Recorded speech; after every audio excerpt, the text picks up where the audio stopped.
Hello and welcome to Legislative Report. I'm State Representative Kate Klunk of the 169th District in York County.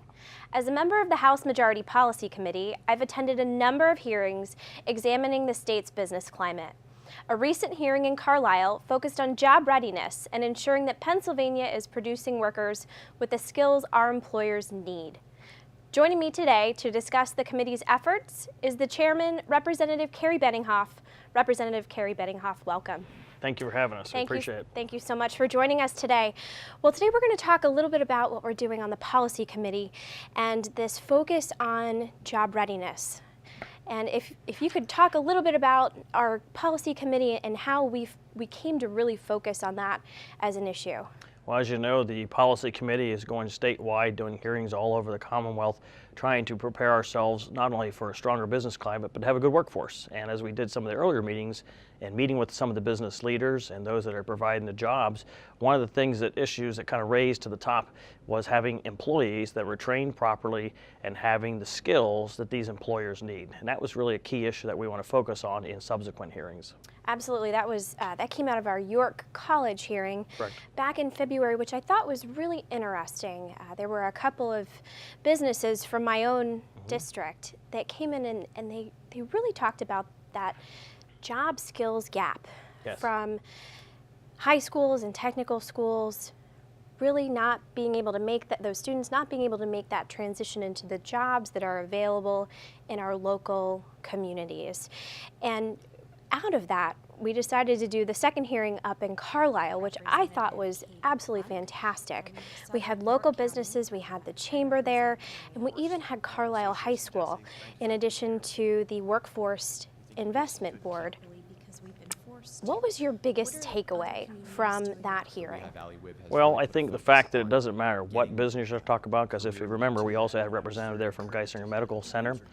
Healthcare, sometimes we don't always think about them as being a job reducer as much as providing us healthcare, but they are. It's a very strong part of our workforce, and in my opinion, probably one of the fastest growing employers in the Commonwealth, that regardless of the spectrum of what type of jobs, people need skilled workers. And what's a skilled worker? Well, we need people who are going to show up on time, people that have social skills, soft skills, being able to interact with the employees, interact with their clients or their patients in that particular situation, as well as a well-educated workforce.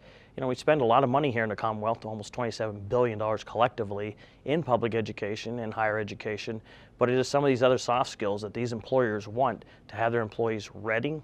And I think it's important as we look at the Commonwealth, how do we invest? Because the reality is government doesn't create jobs, we try to create the opportunity, and we provide some of the support network as the investment we make in workforce development, job readiness skills, and obviously our public education. So we want to make sure we're training people for the jobs that are really there and not just training people in areas that they think that they might want to work.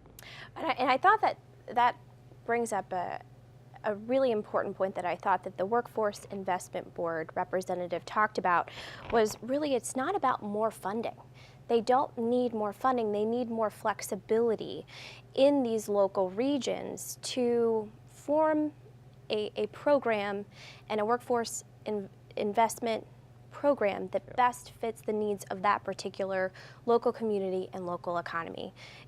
Kate, you're very astute for pointing that out, and I think you're correct. That was a resounding message, and I thought it was pretty impressive to have somebody come before a government entity not asking for more money, but allowing them the flexibility to utilize it as they see best. And sometimes it may be allowing them to adapt. What they did 2 years ago may not be as effective now, and maybe the needs within their workforce are demanding some other type of set of skills. And why shouldn't we let these investment boards make those decisions versus of only being legislative? That's where we got to strike a balance between the private sector, government investment, government regulating, government oversight, and let the private sector do best what they do, and that is produce products, hire people, and keep a strong workforce.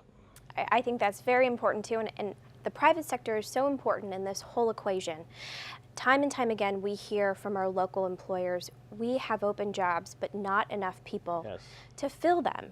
And what are your thoughts on trying to team up our local manufacturers, small businesses, larger businesses with the workforce development boards and our local school districts, local technical schools, and colleges? What do you see coming about as we've talked through these discussions, what are some of those big takeaways and Well, how we first can of maybe all, move forward? I would say that you and Representative Grove put a shining example together when we went to York College.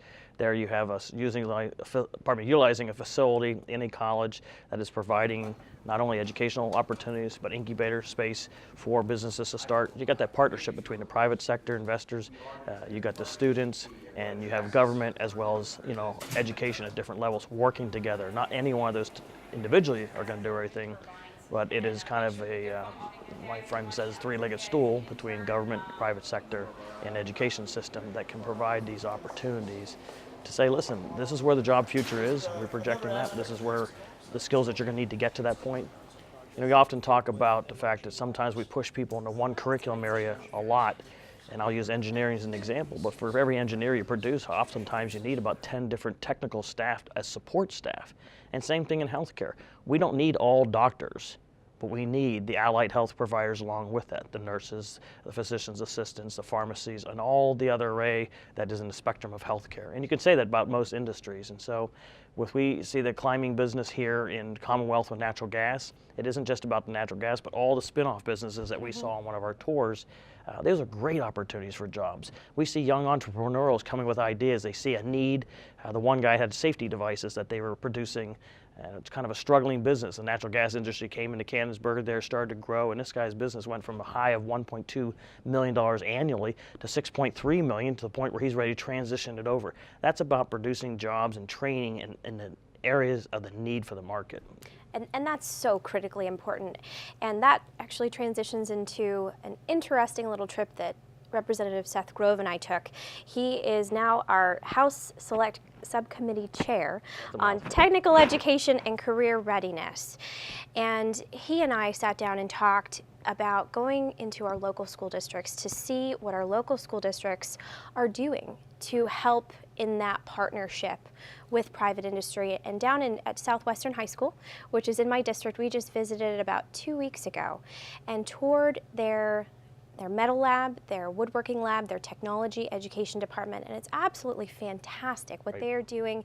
They've paired up with a local small business that is in the welding business, and the gentleman has agreed to come on board. He teaches a night class in welding certification, so he can provide certificates for welding for our local adults who are interested in coming in, and they actually have some high schoolers who are also attending the program, which the really neat thing about a lot of these programs in our high schools right now is that some of these high schools are giving our kids the opportunity to gain these certificates so that they are coming out certified and job ready. And that's, we also heard that up in Carlisle from Carlisle School District. Would you like to talk a little bit more about what, I know we're doing it down in Hanover, but Carlisle is doing some of the same things. So if you'd like to talk about that, I'm sure that listeners at home would like to hear that it's not only in York County, we're spreading this idea throughout the state. It is, and I think that hearing at Carlisle, Dickinson School of Law, we saw a young lady who was a vocational student who's in the trades business of home building, construction. And sometimes we think about that as a gender-specific business, but one of the things we're seeing a lot of our local technical and vocational schools is that they aren't gender-specific. And I think the one thing we need to capitalize on is today's young people have a lot of information available. Because of their high-tech skills, their opportunity to search the internet, they know about job career opportunities that I would have never dreamed of. A lot of times in my generation, we would have followed what our parents done, or our grandparents, or if they had large factories, would have kind of followed it because they were ready, steady, available jobs. We don't have smokestack industries. We're hiring 800 people in a factory. We have a lot of small businesses and a lot of niche businesses. And that young lady's enthusiasm and what she's able to learn, she's learning a trade. Whether she ever goes on to building homes, she's learning skills that she'll use as a lifetime. And I started carpentry back when I was 12 years old, and I still use it, and I'm a couple years older than that. And the vocational schools are providing career paths, as you said, certifications, can be in allied healthcare as well, can be in high tech, it can be in automotive. An automotive mechanic today is not just a mechanic. These are technically trained automotive technicians, many of which are coming out of my local school and being offered jobs of $50,000 starting. 18, 19, 20 years old because they've got those certified programs that we're providing our public technical and career schools. I think it's really exciting opportunities. It really is, and some of the great things too is if you're in high school and you're taking these courses, a lot of times those credits transfer Correct. to a technical school for an associate's program. So the students are actually saving some time and money, which is a bonus in the whole process. Well, it's an important attribute when you're looking at a country that's got over $1 trillion worth of higher education debt. Parents are starting to look at different avenues. Does my child necessarily need to go to the mainstream 4-year program, or can I get them good employment in other areas? The reality is I think we need a blend of both. I use the engineering as an example again. You can get a 4-year or 6-year engineering position, but he still needs all the support staff. And whatever this person designs, we need someone to build that. I always said America was built by manufacturers and fabricators, and I like to think that we're still good at that, and we need to continue to provide those opportunities. We are, and we see it in the 169th District. We are certainly a manufacturing hub in South Central Pennsylvania, and we have a large number of those manufacturing jobs. And one thing that I would really encourage our school districts in doing, and I know that they're doing it, we heard it from Carlisle, and I know that my local school districts are doing it, is getting into those middle schools and starting as early as possible with it, giving kids the opportunity to explore different possible career paths. Well, I think you hit the nail on the head, because one of the things our young people, in addition to those who have to re-enter the workforce, need to remember and accept is you're not competing against your neighbor on the left and right side of your house. You're not competing just against people within different counties around you. You are competing in job world all across the world, all across the nation. And it is going to continue to be more competitive as people are able to do work from their homes, as many things are produced over the internet, as well as job marketing. And people are marketing to try to pull employees away. What I don't want to see Pennsylvania do is investing a lot of money in educating people to go work in another state. We got a beautiful state here, and I think that's one of the things we're learning on the tour as well. We're proud Pennsylvanians. We have a good producing abilities. We've got a strong workforce. And as we continue to improve the infrastructure here in Pennsylvania with the investment we made last year, I think we can get our products to the market and our employees all across the country and make Pennsylvania very bold and proud. Well, I am certainly excited about all that is to come with this upcoming policy tour. I know we're going to a couple different areas throughout the state to talk about jobs, the economy, and these workforce development issues.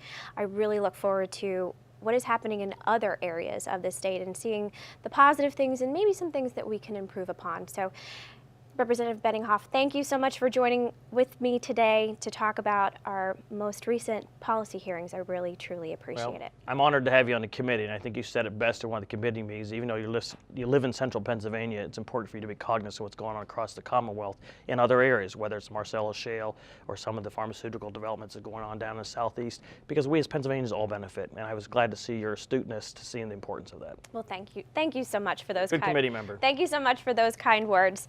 That's all the time we have for today's program. I'm State Representative Kate Klunk. If you need assistance with any state government matter, please feel free to contact me at my local office or through my website.